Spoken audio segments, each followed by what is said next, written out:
ಇವತ್ತಿನ ಸಂದೇಶದ ಶೀರ್ಷಿಕೆ ಏನಂತ ಹೇಳಿದ್ರೆ empty out the negatives.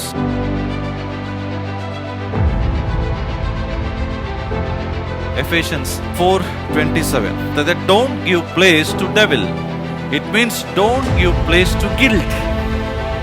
Don't give place to worries. Don't give place to bitterness. Don't give place to anger. Don't give place to jealousy.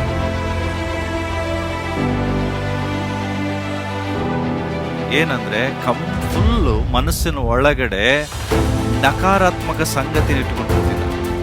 Negative, full of negative. ಎಲ್ಲಿ ತನಕ ಈ ನಕಾರಾತ್ಮಕ ಸಂಗತಿಗಳು ನಿಮ್ಮ ಮನಸ್ಸಿನಲ್ಲಿ ಇರ್ತದೋ ತಿಳ್ಕೊಡ್ರಿ, ಅಲ್ಲಿ ತನಕ ಯಾವ ಕಾರ್ಯವೂ ನಿಮ್ಮ ಲೈಫಲ್ಲಿ ದೇವರು ನಡೆದಿ.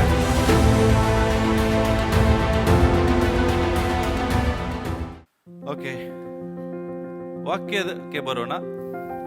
ಇಲ್ಲಿ ಒಂದು ವಿಷಯ ನಾನು ಬರ್ದೇನೆ. What do you see here? ಇಲ್ಲಿ ನೀವು ಏನ್ ನೋಡ್ತಾ ಇದ್ದೀರಿ? ಕಾಣಿಸ್ತಾ ಇದೆಯಾ? ಏನ್ ಕಾಣಿಸ್ತಾ ಇದೆ? ಡಾಟ್. ಇಲ್ಲಿ ಬಿಂದು ಬಿಂದು ಕಾಣಿಸ್ತಾ ಇದೆಯಾ? ಓಕೆ. ಸೊ ಎಲ್ರಿಗೂ ಫೋಕಸ್, ಎಲ್ರಿಗೂ ಫಸ್ಟ್ ಕಂಡಿದ್ದೇನು? ಏನ್ ಕಾಣಿಸ್ಬಾರ್ದ? ಡಾಟ್. ಎಲ್ರ ಮೈನಸ್ ಎಲ್ಲೋಯ್ತು? ಸ್ಕ್ರೀನ್ ಅಲ್ಲಿರುವಂತ ಡಾಟ್. ಆದ್ರೆ ಆ ಒಂದು ಕಪ್ಪು ಡಾಟ್ ಜೊತೆಗೆ ಫುಲ್ಲು ವೈಟ್ ಕಲರ್ ಇದೆ. ಅದು ಯಾರಿಗೆ ಅದು ಯಾರಿಗೂ ಕಾಣಿಸ್ಲಿಲ್ಲ. ಕಾಣಿಸ್ತಾ? ಜಾಸ್ತಿ ಫೋಕಸ್ ಎದ್ರ ಮೇಲೆ ಹೋಯ್ತು ನಿಮ್ದು? ಡಾಟ್ ಮೇಲೆ. ಕರೆಕ್ಟಾ? ಇದೇ ಮನುಷ್ಯನ ಸಮಸ್ಯೆ. ಏನಂದ್ರೆ ಮನುಷ್ಯನ ಫೋಕಸ್ ಯಾವಾಗಲೂ ಎಲ್ಲಿ ಸಮಸ್ಯೆ ಇದೆಯೋ, ನೆಗೆಟಿವ್ ಇದೆಯೋ, ನಕಾರಾತ್ಮಕವಾಗಿದೆಯೋ ಅದ್ರ ಮೇಲೆ ಜಾಸ್ತಿ ಮನುಷ್ಯನ ಫೋಕಸ್ ಹೋಗ್ತದೆ. ಆದ್ರೆ ಆ ಒಂದು ನೆಗೆಟಿವ್ ಪಕ್ಕದಲ್ಲಿ ಎಷ್ಟೋ ಪಾಸಿಟಿವ್ ಸಂಗತಿಗಳಿರ್ತವೆ. ಅದು ಯಾರ ಮನಸ್ಸಿಗೂ ಅದು ಯಾರು ಅದನ್ನ ನೋಡೋದಿಲ್ಲ. ಮನುಷ್ಯ ನೋಡೋದೇನ್ ಜಾಸ್ತಿ? ಈಗ ಥಾಮಸ್ ಎದ್ದೇಳ. ಈ ಥಾಮಸ್ ಅವನಿಗೆ ನಾನು 100 ಕೆಲಸ ಕೊಡ್ತೇನೆ. ಅವನೇನ್ ಮಾಡ್ತಾನೆ? 95 ಒಳ್ಳೆ ಕೆಲಸವನ್ನು ಮಾಡಿ 5 ಕೆಟ್ಟ ಕೆಲಸ ಮಾಡ್ತಾನೆ. ಆದ್ರೆ ನೀವು ಮಾತಾಡೋದು ಜಾಸ್ತಿ ಅದ್ರ ಬಗ್ಗೆ. ಆ ಜನ ಮಾತಾಡೋದು ಥಾಮಸ್ ಮಾಡಿದ 5 ಕೆಟ್ಟ ಕೆಲಸದ ಬಗ್ಗೆ ಜಾಸ್ತಿ ಮಾತಾಡ್ತೀರಿ. ಆದ್ರೆ ಇವ್ ಮಾಡಿದ 95 ಒಳ್ಳೆ ಕೆಲಸದ ಬಗ್ಗೆ ಯಾರು ಮಾತಾಡೋದಿಲ್ಲ, ಅದ್ರ ಬಗ್ಗೆ ಫೋಕಸ್ ಮಾಡೋದಿಲ್ಲ. ಮನುಷ್ಯನ ಸಮಸ್ಯೆ ಇದೆ. ಏನಂದ್ರೆ ಫುಲ್ಲು ಮನಸ್ಸಿನ ಒಳಗಡೆ ನಕಾರಾತ್ಮಕ ಸಂಗತಿನ ಇಟ್ಟುಕೊಂಡು ಕೂತಿದ್ದಾನೆ. Negative, full of negative. ಎಲ್ಲಿ ತನಕ ಈ ನಕಾರಾತ್ಮಕ ಸಂಗತಿಗಳು ನಿಮ್ಮ ಮನಸ್ಸಿನಲ್ಲಿ ಇರ್ತದೋ ತಿಳ್ಕೊಡ್ರಿ, ಅಲ್ಲಿ ತನಕ ಯಾವ ಕಾರ್ಯವೂ ನಿಮ್ಮ ಲೈಫಲ್ಲಿ ದೇವರದು ನಡೆಯುವುದಿಲ್ಲ. ಅದಕ್ಕೋಸ್ಕರ ಇವತ್ತಿನ ಸಂದೇಶದ ಶೀರ್ಷಿಕೆ ಏನಂತ ಹೇಳಿದ್ರೆ ಎಂಟಿ ಔಟ್ ದ ನೆಗೆಟಿವ್ಸ್. ಅಂದ್ರೆ ನಿನ್ನ ಮನಸ್ಸಿನಲ್ಲಿ, ನಿನ್ನ ಜೀವಿತದಲ್ಲಿರುವಂತ ಎಲ್ಲ ನಕಾರಾತ್ಮಕ ಸಂಗತಿಗಳನ್ನ ಏನ್ ಮಾಡ್ಬೇಕು? ಇವತ್ತು ನೀನು ಏನ್ ಮಾಡ್ಬೇಕು? ಬಹಳ ಜನ ಇದನ್ನೇ ಹಿಡ್ಕೊಂಡು ಕೂತಿರ್ತಾರೆ. ಹಿಂಗ್ ಹಿಡ್ಕೊಂಡು ಕೂತಾಗ ದೇವರು ನಿಮ್ ಲೈಫಲ್ಲಿ ಕಾರ್ಯ ಮಾಡಂದ್ರೆ ಮಾಡ್ಲಿಕ್ಕೆ ಆಗುದಿಲ್ಲ ಪ್ರಿಯರೇ. ಓಕೆ, ಸೊ ಹಾಗಾಗಿ ಯಾವುದೇ ಕಾರಣಕ್ಕೂ ಮನಸ್ಸಿನ ಒಳಗಡೆ ನೆಗೆಟಿವ್ ಥಾಟ್ಸ್ಗಳನ್ನ, ನೆಗೆಟಿವ್ ಆಲೋಚನೆಗಳನ್ನ ಇಟ್ಕೊಂಡು ನೀವು ಕೂತ್ಕೊಳ್ಬೇಡ್ರಿ. ಇದರಿಂದ ನಿಮ್ಮ ಲೈಫಲ್ಲಿ ದೇವರ ಆಶೀರ್ವಾದ ಬರುವುದಿಲ್ಲ. ಕಾರಣ ಏನಂದ್ರೆ ದೇವರು ತನ್ನ ಆತ್ಮನ ಮೂಲಕ ನಮ್ಮೆಲ್ಲರ ಒಳಗಡೆ ಒಳ್ಳೆ ಫಲಗಳಿಂದ ತುಂಬಿಸ್ಬೇಕಂತ ಬಯಸ್ತಾನೆ. ಅಂದ್ರೆ ದೇವರಾತ್ಮನ ಫಲ ಹೇಳ್ತದೆ ಸಂತೋಷ, ಸಮಾಧಾನ, ಹೌದಾ, ದೀರ್ಘ ಶಾಂತಿ, ಶಮೆದಮೆ, ಸಾಧುತ್ವ, ಉಪಕಾರ, ನಂಬಿಕೆ. ಇವೆಲ್ಲ ದೇವರು ನಿಮ್ಮ ಒಳಗಡೆ ಹಾಕ್ಲಿಕ್ಕೆ ಬಯಸ್ತಾನೆ. ಆದ್ರೆ ಸಮಸ್ಯೆ ಏನಂದ್ರೆ ದೇವರು ಇದನ್ನ ನಮ್ಮ ಒಳಗಡೆ ಹಾಕ್ಲಿಕ್ಕೆ ನಮ್ಮಲ್ಲಿ ಜಾಗ ಇಲ್ಲ. ಉದಾಹರಣೆ ತಿಳ್ಕೊಡ್ರಿ, ಮನುಷ್ಯನ ಜೀವಿತ ಒಂದು ಕಂಟೈನರ್ ತರ. ಒಂದು ಕಂಟೈನರ್ ಅಂದ್ರೆ ಒಂದು ತಿಳ್ಕೊಡ್ರಿ, ಒಂದು ಗ್ಲಾಸ್, ಒಂದೊಂದು ಬಾಟಲ್ ತರ. ಇದ್ರ ಒಳಗಡೆ ಮನುಷ್ಯ ಏನ್ ಮಾಡ್ಕೊಂಡಿದ್ದಾನಂದ್ರೆ 20%, 20% ಚಿಂತೆ ಕೂತ್ಕೊಂಡಿದ್ದಾವೆ. ಏನ್ ಕೂತ್ಕೊಂಡಿದ್ದಾವೆ? 20% ಚಿಂತೆ, 15% ಕೋಪ, ಇನ್ 20% ಕಹಿತನ, ಇನ್ 20% ಸ್ವಾರ್ಥ. ಇವೆಲ್ಲ ಕುತ್ಕೊಂಡಾಗ ಎಷ್ಟು ಉಳಿತು? ಕೌಂಟ್ ಮಾಡಿದ್ರ? ಹೇಳಿದ್ದು ಎಷ್ಟು ಉಳಿತು? ಎಷ್ಟಾಯ್ತು ಟೋಟಲ್? ಇನ್ನೊಂದ್ಸರಿ ಹೇಳ್ಬೇಕಾ? నేను ಕೌಂಟ್ ಮಾಡಲಿಲ್ಲ. ಅದಕ್ಕೆ ಹೇಳಿದ್ದೀನಿ, ನಾನು ಹೇಳೋ ಸಂದೇಶದ ಕಡೆಗೆ ನಿಮ್ಗೆ ಗಮನ ಇರಲಿ ಅಂತ. ಒಬ್ಬ ಮನುಷ್ಯನ ಜೀವಿತದಲ್ಲಿ ತಿಳ್ಕೊಡ್ರಿ, ಕಂಟೈನರ್ ತರ.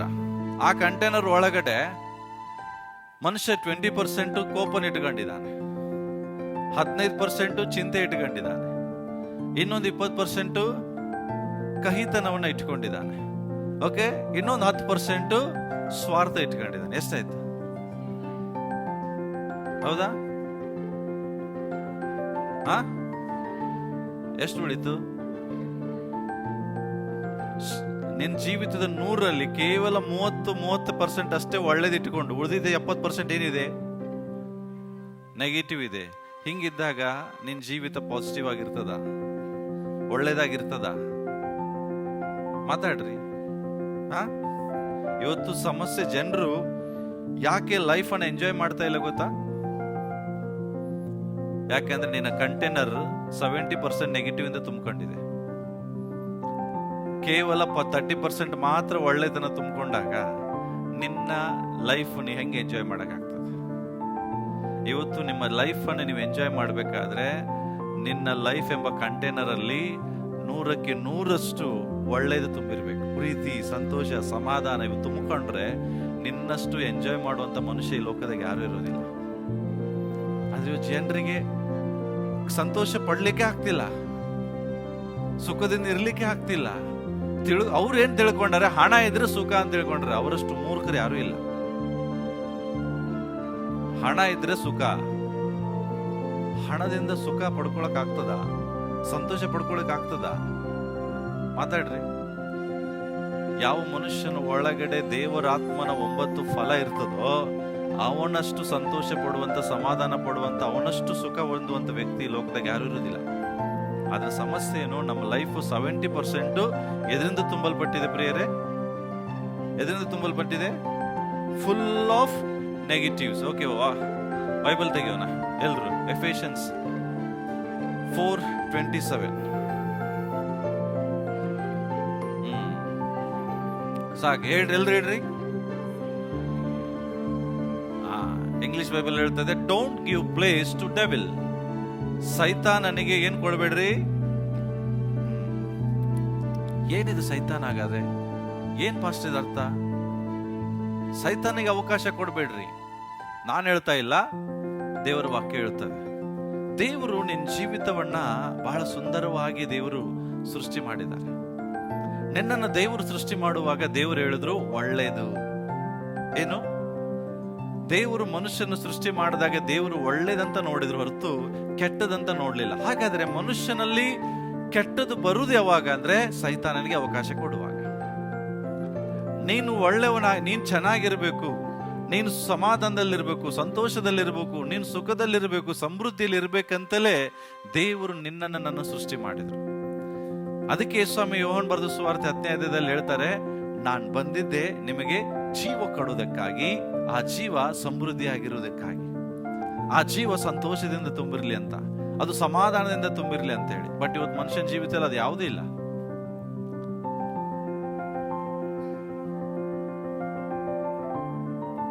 ಬಹಳಷ್ಟು ಜನ ಯಾಕೆ ನೀವು ಸಂತೋಷವಾಗಿಲ್ಲ ಅಂದ್ರೆ ಮನುಷ್ಯರ ಬಗ್ಗೆ ಹೇಳ್ತಾರೆ. ಈ ಮನುಷ್ಯರಿಂದ ನಾನು ಸಂತೋಷವಾಗಿಲ್ಲ. ಬಟ್ ಅದು ರಿಯಾಲಿಟಿನ? ಇವತ್ತು ಮನುಷ್ಯ ಸಂತೋಷದಲ್ಲಿ ಇಲ್ಲದೆ ಇರುವುದಕ್ಕೆ ಕಾರಣ ಅವನೇನ್ ಮಾಡ್ತಾ ಇದ್ದಾನೆ ಅಂದ್ರೆ ಅವನ ಲೈಫ್ ಒಳಗಡೆ ಸೈತಾನನಿಗೆ ಅವಕಾಶ ಕೊಡ್ತಾ ಇದ್ದಾನೆ, ಒಳಗಡೆ ಕರ್ಕೊಂಡು. ಏನಿದು ಸೈತಾನಿಗೆ ಅವಕಾಶ ಕೊಡೋದ ಅರ್ಥ ಏನ್ ಗೊತ್ತಾ? ಇಟ್ ಮೀನ್ಸ್ ಯಾರಿಗೆ ಅವಕಾಶ ಕೊಡಬೇಡ್ರಿ ಅಂತ ಹೇಳಿದ್ರೆ ದೇವ್ರ ವಾಕ್ಯ ಹೇಳ್ತದೆ, it means don't give place to guilt, don't give place to worries, don't give place to bitterness, don't give place to anger, don't give place to jealousy. ಅರ್ಥ ಏನು? ಸೈತಾನಿಗೆ ಅವಕಾಶ ಕೊಡಬೇಡ ಅಂದ್ರೆ ನೀನು ಒಳಗಡೆ ಕೋಪಕ್ಕೆ ಅವಕಾಶ ಕೊಡಬೇಡ, ಕಹಿತನಕ್ಕೆ ಅವಕಾಶ ಕೊಡಬೇಡ, ಸ್ವಾರ್ಥ ಚಿಂತಕನಾಗುವುದಕ್ಕೆ ಅವಕಾಶ ಕೊಡಬೇಡ. ಅಷ್ಟೇ ಅಲ್ಲ, ದೇವ್ರ ವಾಕ್ಯ ಚಿಂತೆಗೆ ಒಳಗಡೆ ಬರಮಾಡಬೇಡ. ಯಾವಾಗ ಇವುಗಳಿಗೆ ನೀನು ಜಾಗ ಕೊಡ್ತೀಯೋ ತಿಳ್ಕೊ, ಅದರ್ಥ ಯು ನೀನೇನಾದಿ ಅಂದ್ರೆ you became the house of devil. ನೀನು ಸೈತಾನನ ಮನೆಯಾಗಿ ಮಾರ್ಪಟ್ಟೆ. ನಿನ್ ಲೈಫಲ್ಲಿ ಎಲ್ಲ ಇವೇ ತುಂಬಿಕೊಂಡಾಗ ಒಳ್ಳೇದು ಎಲ್ಲಿ ಬರ್ತದೆ? ಜಾಗ ಇದೆಯಾ? ತಿಳ್ಕೊಡ್ರಿ. ಉದಾಹರಣೆಗೆ ಒಂದು ಗ್ಲಾಸ್, ಖಾಲಿ ಗ್ಲಾಸಲ್ಲಿ ಏನಿರ್ತದೆ? ಖಾಲಿ ಗ್ಲಾಸಲ್ಲಿ ಏನಿರ್ತದೆ? ಏನಿರ್ತದೆ? ಖಾಲಿ ಗ್ಲಾಸಲ್ಲಿ ಖಾಲಿ ಇರ್ತದ? ಖಾಲಿ ಗ್ಲಾಸಲ್ಲಿ ಗಾಳಿ ಇರ್ತದೆ. ಏನಿರ್ತದೆ? ಏನಿರ್ತದೆ ಗೊತ್ತಾ ನಿಮಗೆ?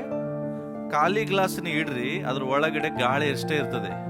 ಬಟ್ ಆ ಗಾಳಿಯನ್ನು ಹೊರಗೆ ಹಾಕ್ಬೇಕಂದ್ರೆ ಏನ್ ಮಾಡ್ಬೇಕು? ನಾನೀಗ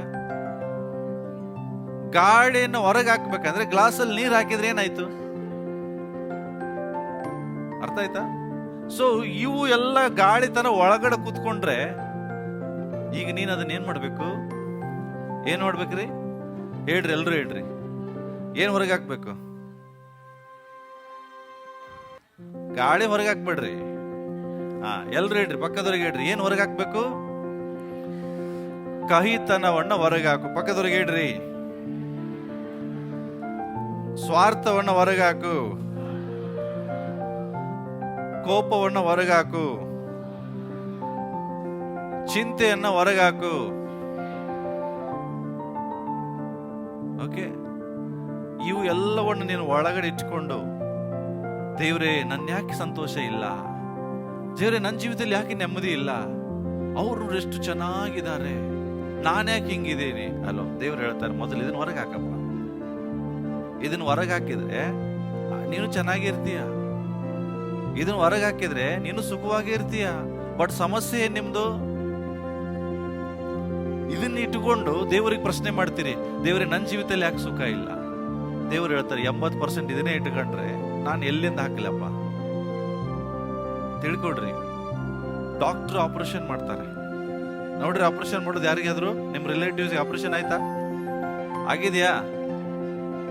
ಡಾಕ್ಟರ್ ಆಪರೇಷನ್ ಮಾಡಿದ ತಕ್ಷಣ ಡಾಕ್ಟರ್ ಆಪರೇಷನ್ ಮಾಡಿದ ಜಾಗಕ್ಕೆ ಹೊಲಿಗೆ ಹಾಕಿದ ಮೇಲೆ ಒಂದು ಪೈಪ್ ಹಾಕಿ ಬಿಟ್ಬಿಡ್ತಾರೆ. ಗೊತ್ತಾ ನಿಮ್ಗೆ? ಮಣಿ ಕಡಿಸೋದಿಲ್ಲ ನಿಮ್ಮನ್ನ, ಆದ್ರೂ ಒಂದು ಪೈಪ್ ಅನ್ನು ಹಾಕಿ ಆ ಪೈಪಿಗೆ ಒಂದು ಚೀಲ ಹಾಕಿರ್ತಾರೆ. ಯಾಕೆ?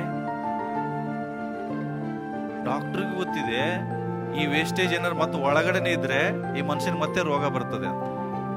ಅದಕ್ಕೆ 7 days, 10 days, 15 days, 7 ದಿನ, 10 ದಿನ, 15 ದಿನ ಆ ಪೈಪ್ ಅನ್ನು ಹಂಗೆ ಇಟ್ಟಿರ್ತಾರೆ.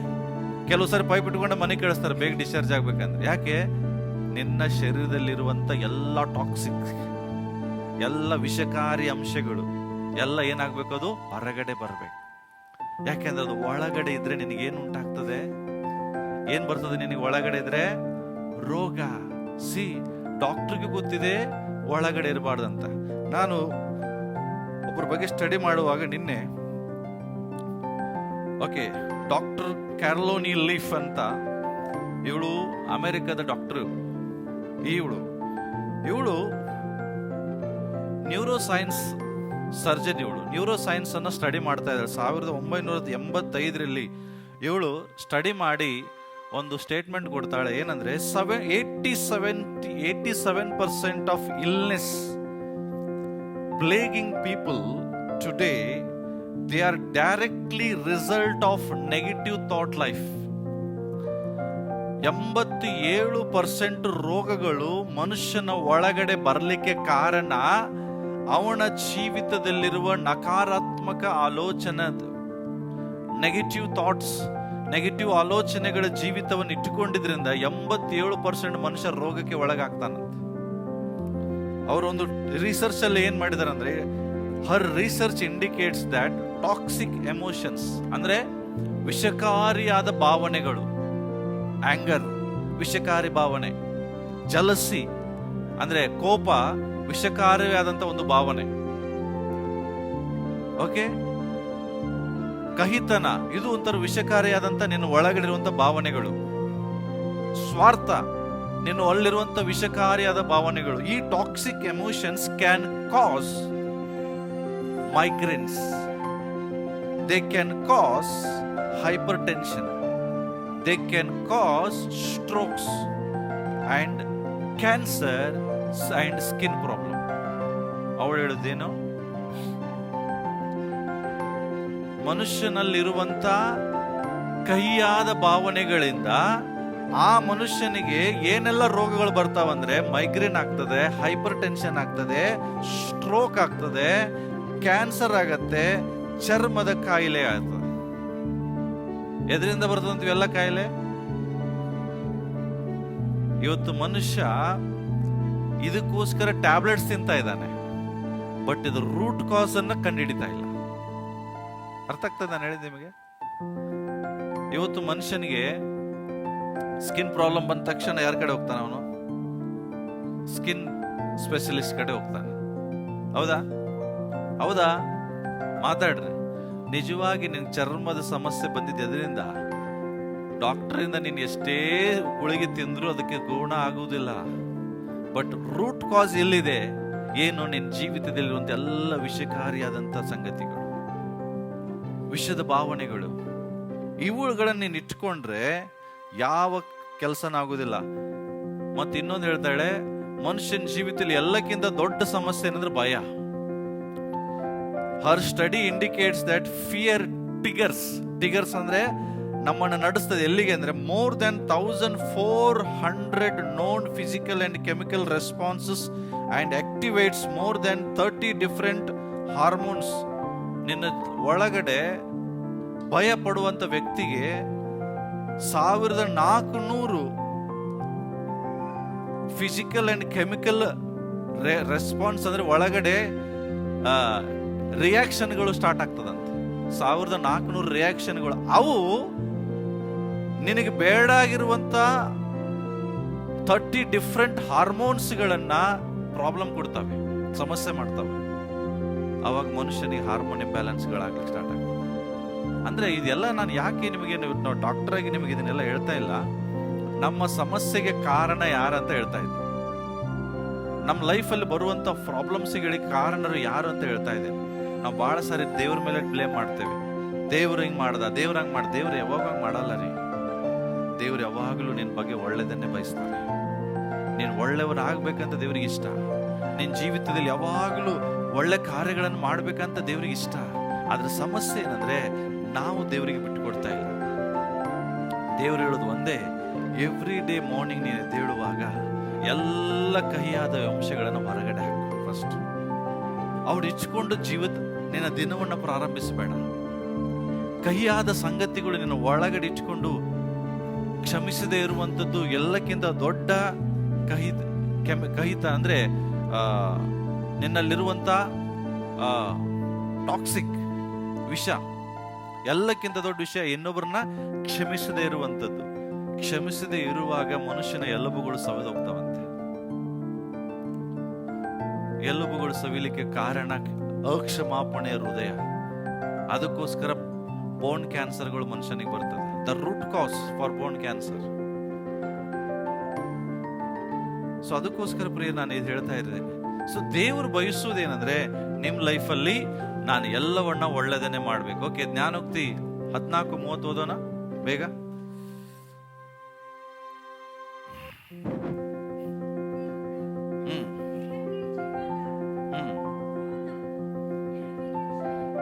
ಏನ್ ಹೇಳ್ತದೆ? ಕ್ರೋಧ. ಕ್ರೋಧ ಅಂದ್ರೆ ಕ್ರೋಧ. ಹಲೋ, ಕ್ಷಮಿಸದೇ ಇರುವ ಸ್ವಭಾವವೇ ಕ್ರೋಧ. ಹೌದಾ? ಅಕ್ಷಮಾಪಣೆ, ಕ್ಷಮಿಸುವುದಿಲ್ಲ ಜನ, ಅಷ್ಟು ಕ್ರೋಧ ಉಳ್ಳವರಾಗಿರ್ತಾರೆ. ದೇವರ ವಾಕ್ಯ ಹೇಳ್ತದೆ, ಇದು ಎಲುಬಿಗೆ ರೋಗ. ಕ್ಷಯ ಅಂದ್ರೆ ಕ್ಯಾನ್ಸರ್. ಎಲುಬು ಕ್ಯಾನ್ಸರ್ ಬರ್ಲಿಕ್ಕೆ ಕಾರಣ ಏನ್ ಬ್ರದರ್? ಏನ್ರಿ? ಕ್ರೋಧ. ಓಕೆ, ಸೊ ಅದಕ್ಕೋಸ್ಕರ ಇಲ್ಲಿ ಹೇಳ್ತದೆ, ಆ ರಿಲ್ಯಾಕ್ಸ್ ಆಟಿಟ್ಯೂಡ್ ಲೆಂಥನ್ಸ್ ಯುವರ್ ಲೈಫ್. ಅಂದ್ರೆ ಏನು? ಯಾವ ಮನುಷ್ಯನಲ್ಲಿ ಶಾಂತ ಗುಣ ಇರ್ತದೋ ಅದು ಅವನ ಜೀವಿತವನ್ನು ಏನ್ ಮಾಡ್ತದೆ ಪ್ರಿಯರೇ? ಏನ್ ಮಾಡ್ತದೆ? ಹಲೋ, ಮಾತಾಡ್ರಿ ಹೆಣ್ಮಕ್ಳು. ಬಾಳ ಮಾತಾಡ್ತೀರಿ ನೀವು, ಚರ್ಚಲ್ಲಿ ಮಾತಾಡೋದಿಲ್ಲ, ಅದೇ ಸಮಸ್ಯೆ. ಹೊರಗಡೆ ಹೋದ್ಮೇಲೆ ಎಷ್ಟು ಮಾತಾಡ್ತೀರಿ, ಬಾಯಿ ಮುಚ್ಚಿದ್ರು ಮುಚ್ಚೋದಿಲ್ಲ. ಆದ್ರೆ ಸಭೆಯಲ್ಲಿ ಬಂದಾಗ ಮಾತ್ರ ಮೌನ ಸ್ತ್ರೀಯ ಲಕ್ಷಣ. ಹೆಂಗದು ಹೇಳ್ರಿ? ಒಬ್ಬ ಮನುಷ್ಯನ ಒಳಗಡೆ ಶಾಂತ ಗುಣ ಇದ್ರೆ ಏನ್ ಮಾಡ್ತದೆ? ಆ ಕಡೆ ಹೋದವ್ರು ಹೇಳ್ರಿ ಸ್ವಲ್ಪ, ಏನ್ ಮಾಡ್ತದೆ? ದೇಹಕ್ಕೆ ಇನ್ನೊಂದು ರೀತಿ ಹೇಳ್ರಿ, ಶಾಂತ ಗುಣ ಆಯುಸ್ಸನ್ನು ಹೆಚ್ಚು ಮಾಡ್ತದೆ. ಬೆಳಗ್ಗೆ ಎದ್ದ ತಕ್ಷಣ ಅನೇಕ ನೆಗೆಟಿವ್ ಬರೋಕ್ ಸ್ಟಾರ್ಟ್ ಆಗ್ತಾವ, ಹೌದಾ? ಅಯ್ಯೋ ಅದು ಮಾಡ್ಬೇಕು, ಇದು ಮಾಡ್ಬೇಕು. ಗಂಡಸರಿಗೆ ಬರುವಂತ ಆಲೋಚನೆಗಳ ಬೆಳಗ್ಗೆ ಎದ್ದ ತಕ್ಷಣ. ಇವ್ರಿಗೆ ಬರುವಂತ ಸಮಸ್ಯೆ ಏನಂದ್ರೆ, ಅಯ್ಯೋ ಬಂತಪ್ಪ EMI ಬಂತು, ಬಿಲ್ ಪೇಮೆಂಟ್ ಮಾಡ್ಬೇಕೀಗ, ಅಯ್ಯೋ ಅಷ್ಟು ಸಾಲ ಕಟ್ಟಬೇಕೀಗ, ಹೌದಾ? ಇವ್ರಿಗೆ ಬರುವಂತ ಆಲೋಚನೆಗಳು ಬರುದಲ್ವಾ? ಪುರುಷರಿಗೆ ಬರುದು ಇದೆ ಬೆಳಗ್ಗೆ ಎದ್ದ ತಕ್ಷಣ. ಈ ಆಲೋಚನೆಗಳು ಒಟ್ಟಿಗೆ ಎದ್ರೆ ನಿನ್ ಮನಸ್ಸು ರಿಲ್ಯಾಕ್ಸ್ ಆಗಿರ್ತದ? ರಿಲ್ಯಾಕ್ಸ್ ಆಟಿಟ್ಯೂಡ್ ಇರ್ತದ? ನೋ. ಮನಸ್ಸು ಫುಲ್ ಗಲಿಬಿಲಿ ಸ್ಟಾರ್ಟ್ ಆದಾಗ ಬರುವಂತದೇ ನೆಗೆಟಿವ್ ಥಾಟ್ಸ್, ನೆಗೆಟಿವ್ ಆಲೋಚನೆಗಳು. ಬಟ್ ಹೆಣ್ಮಕ್ಳು ಎದ್ದ ತಕ್ಷಣ ಏನ್ ಪ್ರಾಬ್ಲಮ್? ನಿಮ್ಮ ಆಲೋಚನೆ ಏನ್ ಹೇಳ್ರಿ? ಅದಾದ್ರೂ ಒಳ್ಳೇದು, ಅದಕ್ಕಿಂತ ಬ್ಯಾಡ್ ಆಗಿದ್ದು ಬಾಳ ಇರ್ತಾವ. ಇಲ್ಲ ಅದೆಷ್ಟೇನಾ? ಅದೆಷ್ಟೇ?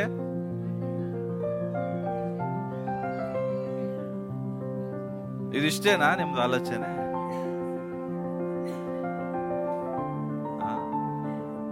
ಅವಷ್ಟೇ ಆದ್ರೆ ತೊಂದರೆ ಇಲ್ಲ ಬಿಡ್ರಿ, ಅವೆಲ್ಲ ಸಣ್ಣ ಪುಟ್ಟ.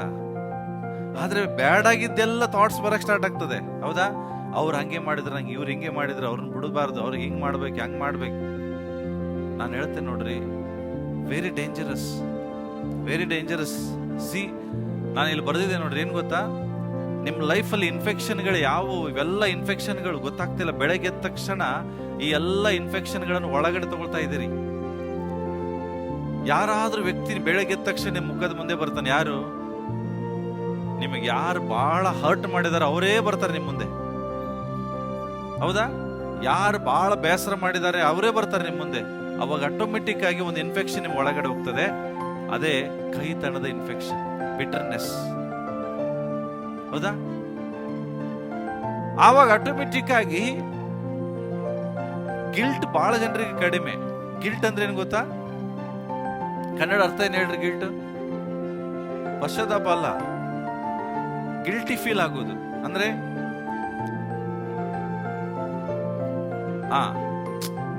ಅಂದ್ರೆ ನಾನ್ ಪಾಪಿ ಅನ್ನುವಂತ ಒಂದು ಗಿಲ್ಟಿ ಫೀಲ್ ಬರ್ತದೆ, ಗೊತ್ತಾ? ನಿಮಗೆ ನೀವೇ ಬೇಸರ ಮಾಡ್ಕೊಳ್ತಾರೆ, ಗೊತ್ತಾ? ಅಯ್ಯೋ ಅಂದ್ರೆ ನಾನು ಸರಿ ಇಲ್ಲ, ನಿಮ್ಮ ಮೇಲೆ ನಿಮಗೆ ಬೇಸರ. ಇದು ಒಂಥರ ಪಾಯ್ಸನ್, ಗೊತ್ತಾ ನಿಮಗೆ? ಏನ್ ಬ್ರದರ್? ಅಂದ್ರೆ ಗಿಲ್ಟ್ ಅಂದ್ರೆ ನಿಮ್ಮ ವಿಷಯದಲ್ಲಿ ನಿಮಗೆ ಖುಷಿ ಇಲ್ಲ, ನಿಮ್ಗೆ ನೀವೇ ಏನ್ ಮಾಡ್ಕೋತಿರ್ತೀರಿ? ಬ್ಲೇಮ್ ಮಾಡ್ಕೋತಿರ್ತೀರಿ. ಅಯ್ಯೋ ನಾನು ಇಂಥ ಮನುಷ್ಯನ ಹಂಗ್ ಮಾಡ್ದೆ, ಹಿಂಗ್ ಮಾಡ್ದೆ. ಆದ್ರೆ ದೇವ್ರು ಎಂದಿಗೂ ನಿಮ್ ಬಗ್ಗೆ ಗಿಲ್ಟಿ ಫೀಲ್ ಮಾಡೋದಿಲ್ಲ. ನಿಮ್ ಬಗ್ಗೆ ನೀವೇ ಕೆಟ್ಟ ಆಲೋಚನೆ ಮಾಡ್ಕೊಳ್ಳೋದು. ನಾನ್ ಸರಿ ಇಲ್ಲ ಬಿಡು, ಚರ್ಚೆಗೆ ಹೋಗೋದೇ ಬೇಡ ಇವತ್ತು. ಅರ್ಥ ಮಾಡ್ಕೊಳ್ರಿ. ಅಯ್ಯೋ ನಾನು ಹೆಂಗೆ ಮುಖ ತೋರಿಸ್ಲಿ, ಚರ್ಚೆಗೆ ಹೋಗೋದು ಬೇಡ ಇವತ್ತು. ಗಿಲ್ಟಿ ಫೀಲ್, ತಿಳ್ಕೊಡ್ರಿ, ಇಟ್ಸ್ ಅನ್ ಇನ್ಫೆಕ್ಷನ್. ಕೋಪ infection, worry infection, jealousy infection. ಇವೆಲ್ಲ ಇರುವಾಗ ನೀನು ಜೀವಿತದಲ್ಲಿ ಸುಖ ಪಡಕ್ ಆಗುದಿಲ್ಲ, ಸಂತೋಷವಾಗಿರಕ್ ಆಗುದಿಲ್ಲ, ನೆಮ್ಮದಿಯಿಂದ ಇರಕ್ ಆಗುದಿಲ್ಲ. ಅದಕ್ಕಾಗಿ ಇವತ್ತು ದೇವರು ನಿಮ್ ಜೊತೆಗೆ ಹೇಳ್ತಾ ಇದ್ದಾರೆ, ಎಲ್ಲವನ್ನ ಹೊರಗೆ ಹಾಕ್ರಿ. ಟಾಕ್ಸಿಕ್ ನಿನ್ನ ಲೈಫಲ್ಲಿ ಇರುವಂತದ್ದು ಹೊರಗೆ ಹಾಕ್ರಿ. ಓಕೆ, ದೇವ್ರ ವಾಕ್ಯದಲ್ಲಿ ಇದು ನಾವು ನೋಡ್ತೀವಿ ನೋಡ್ರಿ. ನಮ್ಮ ಸಿಕ್ನೆಸ್, ನಮ್ಮ ರೋಗ ನಮಗೆ ಹೇಳ್ತಿರ್ತದಂತೆ ಕೆಲವು ಸಾರಿ. ಯಾವ ರೋಗ? ನಮ್ಮ ಬರೋ ರೋಗನೇ ನಮ್ಗೆ ಹೇಳ್ತಿರ್ತದಂತೆ. ಏನ್ ಗೊತ್ತಾ? You need to forgive and get rid of your anger. ನೀನು ಒಬ್ಬರನ್ನ ಕ್ಷಮಿಸಿ ನಿನ್ನ ಕೋಪದಿಂದ ಹೊರಗಡೆ ಬಾ ಅಂತ ಹೇಳ್ತದೆ. ಬಟ್ ನಾವೇನ್ ಮಾಡ್ತೀವಿ ಅಂತ, instead of forgiving we often just take medicine. ನಾವೇನ್ ಮಾಡ್ತೇವೆ ಅಂತೆ, ಇನ್ನೊಬ್ಬರನ್ನ ಕ್ಷಮಿಸುವುದಿಲ್ಲ. ಕೋಪ ಬರುವಾಗ ತಲೆನೋವು ಬರಕ್ ಸ್ಟಾರ್ಟ್ ಆಗ್ತದೆ. ತಲೆನೋವು ಬಂದಾಗ ಏನ್ ಮಾಡ್ತೀರಿ? ಗುಳಿಗೆ ತಿನ್ನಕ್ ಚಾಲ ಮಾಡ್ತೀರಿ. ಅಲ್ಲಿ ಏನ್ ರೋಗನ ಹೇಳ್ತಿರ್ತದಂತೆ. ಯಾರು ಹೇಳ್ತಾರೆ? ದೇವ್ರು ಹೇಳ್ತಿರೋದಿಲ್ಲ ಇದನ್ನ. ನಿಮ್ಮ ರೋಗ ನಿಮಗೆ ಹೇಳ್ತಿರ್ತದಂತೆ. ನೀನೇನ್ ಮಾಡ್ಬೇಕಾಗಿದೆ? ಒಬ್ಬರನ್ನ ಕ್ಷಮಿಸಿ ಕೋಪದಿಂದ ಹೊರಗಡೆ ಬಾ ಅಂತ ಹೇಳ್ತಿರ್ತದೆ. ಬಟ್ ನಾವು ಅದನ್ನ ಮಾಡದೆ ಗುಳಿಗೆ ತಿಂತೇವೆ. ಅದರಿಂದ ಮನುಷ್ಯನಿಗೆ ಇನ್ನೂ ವಿಷ ಒಳಗಡೆ ಉಂಟಾಗ್ತದೆ. ಮತ್ತು ರೋಗ ಹೇಳ್ತದಂತೆ, ನಿಮ್ಮ ಇಲ್ನೆಸ್ ಅಂದ್ರೆ ಶರೀರದಲ್ಲಿರುವಂತ ಅಸೌಖ್ಯತೆ ಹೇಳ್ತದಂತೆ. You need to stop worry. ನೀನ್ ಚಿಂತೆ ಮಾಡೋದನ್ನ ನಿಲ್ಲಿಸು, ದೇವರ ಮೇಲೆ ಜಾಸ್ತಿ ಅವಲಂಬಿತನಾಗು. ಬಟ್ ಮನುಷ್ಯ ಅದನ್ನು ಮಾಡದೆ, but instead of trusting we take antacids or other medicines. ಮನುಷ್ಯ ಬಹಳ ಚಿಂತೆ ಮಾಡಿ ಮಾಡಿ ಮಾಡಿ ಮಾಡಿ ರೋಗ ಬರ್ಸ್ಕೋತಾನೆ. ಬರ್ತದ? ಆ ರೋಗದಿಂದ ನೀವು ರೋಗ ಬಂದಾಗ ಏನ್ ಮಾಡ್ತೀರಿ? ಬಹಳ ಚಿಂತೆ ಮಾಡುವಂತ ವ್ಯಕ್ತಿಗೆ ಬರುವಂಥದ್ದು ತೆಲ್ಲುವೆ, ಅದರಿಂದ ಬರುವಂಥದ್ದು ಜ್ವರನೇ. ಯಾಕೆ? ಚಿಂತೆ. ನಿಮಗೆ ಗೊತ್ತಾ, ಮನುಷ್ಯ ಒಂದು ಸ್ಟಡಿ ನಾವು ನೋಡಿದ್ವಿ, 8 ತಾಸು ಕೆಲಸ ಮಾಡುವಂತ ಮನುಷ್ಯನ ಶರೀರ, 1 ಗಂಟೆ ಚಿಂತೆ ಮಾಡುವಂತ ಮನುಷ್ಯನ ಶರೀರ, ಎರಡನ್ನು ನೋಡಿದ್ರೆ ಜಾಸ್ತಿ ಟಯರ್ಡ್ ಆಗಿರೋದು 1 ತಾಸು ಚಿಂತೆ ಮಾಡೋದನ್ನ ಶರೀರ. ಏನ್ರಿ? 1 ತಾಸು ಚಿಂತೆ ಮಾಡೋದವನ ಶರೀರ ಎಷ್ಟು ಟಯರ್ಡ್, 8 ತಾಸು ಕೆಲಸ ಮಾಡೋದಾಗಿರುವುದಿಲ್ಲ. ಅವ 8 ತಾಸು ಕೆಲಸ ಮಾಡ್ರೆ ಅವನ ಶರೀರ ಅಷ್ಟು ಬಳಲುವುದಿಲ್ಲ. ಆದ್ರೆ 1 ತಾಸು ಚಿಂತೆ ಮಾಡ್ರಿ, ನಿಮ್ಗೆ ಇಡೀ ಶರೀರ ಬಳಲ್ತದೆ, ಶಕ್ತಿ ಇಲ್ಲ ಕೆಲಸ ಮಾಡಕ್ಕೆ. ನೀರು ಎತ್ತಕ್ಕೂ ಕೆಲಸ ಶಕ್ತಿ ಇರುವುದಿಲ್ಲ. ಯಾಕೆ ಗೊತ್ತಾ? ಚಿಂತೆ ಅಷ್ಟು ನಿಮ್ಮ ಶರೀರವನ್ನ ಏನ್ ಮಾಡಿರ್ತದ? ಅದು ವೀಕ್ ಮಾಡಿರ್ತದೆ, ಕುಂದಿಸಿರ್ತದೆ. ಆದ್ರೆ 8 ತಾಸು ಕೆಲಸ ಮಾಡೋನು ಖುಷಿಯಾಗಿರ್ತಾನೆ, ಇನ್ನೂ ಎನರ್ಜೆಟಿಕ್ ಆಗಿರ್ತಾನೆ. ಆದ್ರೆ ಚಿಂತೆ ಮಾಡುವಂತ ವ್ಯಕ್ತಿ ಎನರ್ಜೆಟಿಕ್ ಆಗಿರೋದು ನೋಡಿಲ್ಲ. ಅದಕ್ಕಾಗಿ ಆ ನಿಮ್ಮ ಎನರ್ಜಿ ಇಲ್ಲದೆ ಇರುವಂತ ಶರೀರ ಹೇಳ್ತಿರ್ತದೆ, ಚಿಂತೆ ಮಾಡೋದು ನಿಲ್ಲಿಸು, ದೇವರ ಮೇಲೆ ವಿಶ್ವಾಸ ಇಡಂತ. ಬಟ್ ಅದನ್ನು ಮಾಡದೆ ಬಹಳ ಶರೀರ ಬಳಲಿದೆ, ಗ್ಲೂಕೋಸ್ ಕೊಡ್ರಿ, ಎನರ್ಜಿ ಡ್ರಿಂಕ್ ಕೊಡ್ರಿ ಅಂತ ಕುಡಿತೀರಿ. ಅದರಿಂದ ಎನರ್ಜಿ ಬರುವುದಿಲ್ಲ. ಯಾಕೆಂದ್ರೆ ಮೊದಲು ಸಮಸ್ಯೆ ಎಲ್ಲಿದೆ? ಚಿಂತೆ. ಮೇಲಿಂದ ಹೇಳ್ತದೆ ಮೊದಲು ಸಮಸ್ಯೆ ಎಲ್ಲಿದೆ? ನಿನ್ ಕೋಪ. ಇನ್ನೊಂದು ಹೇಳ್ತಾರೆ ಅವರ ಆಂಗ್ಸೈಟಿ. ಆಂಗ್ಸೈಟಿ ಅಂದ್ರೆ ಏನು ಹೇಳ್ರಿ? ಗಾಬರಿ, ಆತಂಕ. ಜನರು ಬಹಳ ಆತಂಕದಾಗಿರ್ತಾರೆ. ಅದಕ್ಕೆ ಅಯ್ಯೋ ಡೇಟ್ ಇದು ಸಮಯ ಬಹಳ ಬೇಗ ಬರ್ತಾ ಇದೆ, ನಾನು ಅಷ್ಟು ಕಟ್ಟಬೇಕು, ಇಲ್ಲಿ ಹಣ ಕಟ್ಟಬೇಕು, ಅಷ್ಟು ಜೋಡಿಸ್ಬೇಕು, ಇಲ್ಲಿ ಜೋಡಿಸ್ಬೇಕಂತ ಜನ ಭಯಂಕರ ಆತಂಕದಲ್ಲಿ ಒಳಗಾಗ್ತಾರೆ. ಬಟ್ ಆ ಆತಂಕ ನಿಮ್ಗೆ ಹೇಳ್ತದೆ ಏನಂದ್ರೆ, you need to stop working too hard. ನಿನ್ ಕೆಲಸ ಜಾಸ್ತಿ ಮಾಡೋದನ್ನ ನಿಲ್ಲಿಸಿ ನಿನ್ನ ಕುಟುಂಬ ಜೊತೆಗೆ ಸಮಯ ಕಳಿ. B relax. ಶಾಂತ ಗುಣ ನಿನ್ನ ದೇಹಕ್ಕೆ ಆರೋಗ್ಯ ತಂದುಕೊಡ್ತದೆ. Relax attitude. ಬಟ್ ಮನುಷ್ಯ ಅದನ್ನು ಮಾಡ್ತಾ ಇಲ್ಲ ಪ್ರಿಯರೇ. Instead of enjoying our families, we are taking time for exercise, for relax and for, ಮತ್ತೆ ಹೇಳ್ತದೆ, ಅಂಡ್ ವಿ ಟೇಕ್ ಮೆಡಿಸಿನ್. ಎದಕ್ಕೋಸ್ಕರ? ಆತಂಕದಿಂದ ಹೊರಗಡೆ ಬರಲಿಕ್ಕೆ. ನಾನು ಹೇಳ್ತೇನೆ ನೋಡ್ರಿ, ಎಲ್ಲಕ್ಕೂ ಟ್ಯಾಬ್ಲೆಟ್ಗಳೇ ಏನಂತಾರೆ ಪರಿಹಾರ ಅಲ್ಲ, ಪರಿಹಾರ ಅಲ್ಲ. ಅರ್ಥ ಆಗ್ತಾ ಇದೆಯಾ? ಹಲೋ ಜ್ಞಾನ ಉಳ್ಳವರೇ, ಅರ್ಥ ಆಗ್ತಾ ಇದೆ? ಹೋಗ್ತಾ ಇದೆ ಒಳಗೆ? ಸೊ ದೇವ್ರು ಹೇಳ್ತಾ ಇದಾರೆ, ನಿನ್ನನ್ನ ಆಶೀರ್ವಾದ ಮಾಡ್ಬೇಕಾದ್ರೆ ಇವತ್ತು ಯೇಸು ಹೇಳ್ತಾ ಇದಾರೆ, ನೀನ್ ಈ ಕೆಲಸ ಮಾಡು. ಹೋಗಿ ಎಲ್ರು ತೆಗಿರಿ. ಮತ್ತಾಯನ್ ಬರ್ದು ಸುವಾರ್ತೆ 5ನೇ ಅಧ್ಯಾಯ. ಬೇಗ ತೆಗಿರಿ, ಬೇಗ ತೆಗಿರಿ, ಟೈಮ್ ಇಲ್ಲ.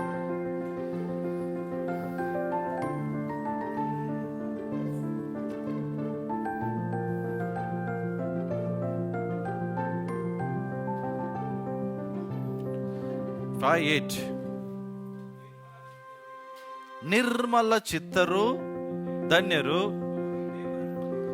ಓಕೆ, ನಿರ್ಮಲ ಚಿತ್ತ ಅಲ್ಲ, ಆಕ್ಚುಲಿ ಅದ್ರ ಇಂಗ್ಲಿಷ್ ವರ್ಷನ್ ಹೇಳ್ತದೆ ನಿರ್ಮಲ ಹೃದಯಿಗಳು. ಇಂಗ್ಲಿಷ್ ಬೈಬಲ್ ಓದ್ರಿ. Blessed are the pure in heart. Pure in heart.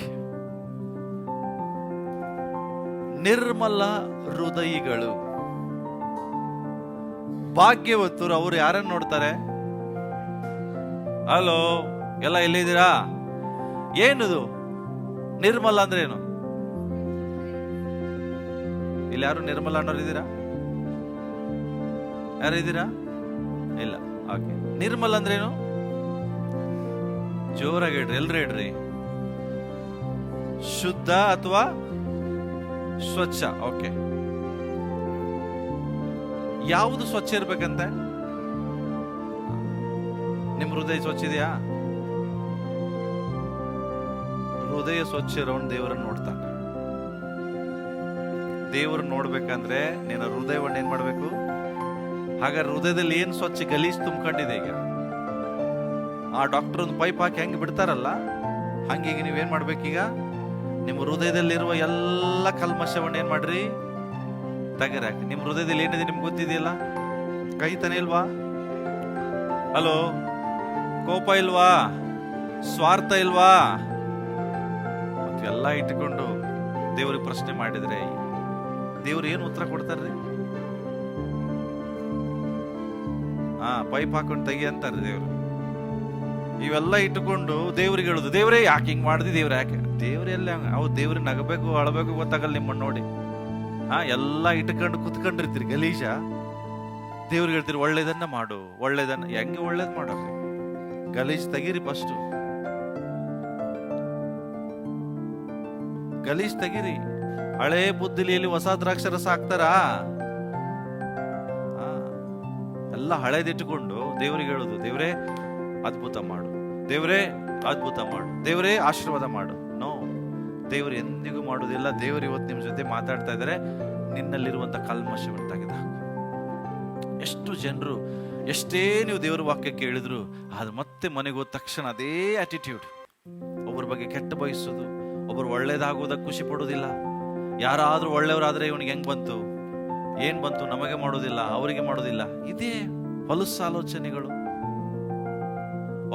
ಒಬ್ಬ ದೇವರ ಮಕ್ಕಳ ಸ್ವಭಾವ ಹೇಳ, ಯಾವುದಾದ್ರೂ ಇನ್ನೊಬ್ಬ ದೇವ ಮನುಷ್ಯ ಬಿದ್ದಾಗ ಅವನು ಸಂತೋಷ ಪಡುವುದಿಲ್ಲ. ಇನ್ನೊಬ್ಬ ವ್ಯಕ್ತಿ ಉದ್ಧಾರ ಆದಾಗ ಅವನು ದುಃಖ ಪಡುವುದಿಲ್ಲ. ಇದು ನಿಜವಾಗಿ ದೇವರ ಮನುಷ್ಯನ ಗುಣ. ಗೊತ್ತಾ ನಿಮ್ಗೆ? ಯಾವ್ದಾದ್ರು ಒಬ್ಬ ದೇವ ಮನುಷ್ಯ, ಸೇವಕರ ಬಗ್ಗೆ ಹೇಳ್ತಾ ಇಲ್ಲ ನಾನು, ದೇವರ ಮನುಷ್ಯ ಅಂದ್ರೆ ಎಲ್ರು ಬಂದ್ರು ವಿಶ್ವಾಸಿಗಳು. ನಿಜವಾಗಿ ದೇವರ ಮಕ್ಕಳು ಯಾರಂದ್ರೆ, ಇನ್ನೊಬ್ಬ ದೇವರ ಮಗ ಬಿದ್ದೋದ ಅಂತ ತಿಳ್ಕೊಡ್ರಿ, ದೇವರಿಂದ ಬಿದ್ದೋದ ಅಥವಾ ದೇವರನ್ನ ಬಿಟ್ಟು ಹೋದ, ಕೆಟ್ಟ ಕೆಲಸ ಮಾಡದಂದಾಗ ಯಾರು ಖುಷಿ ಪಡುದಿಲ್ಲ. ಬಟ್ ನಿಜವಾಗಿ ಹೇಳ್ರಿ, ನೀವು ಖುಷಿ ಪಟ್ಟಿಲ್ವ? ಕೆಲವರು ನೋಡಿ ಹಂಗೆ ಆಗ್ಬೇಕಿತ್ತ ಆ ಮಗನಿಗೆ.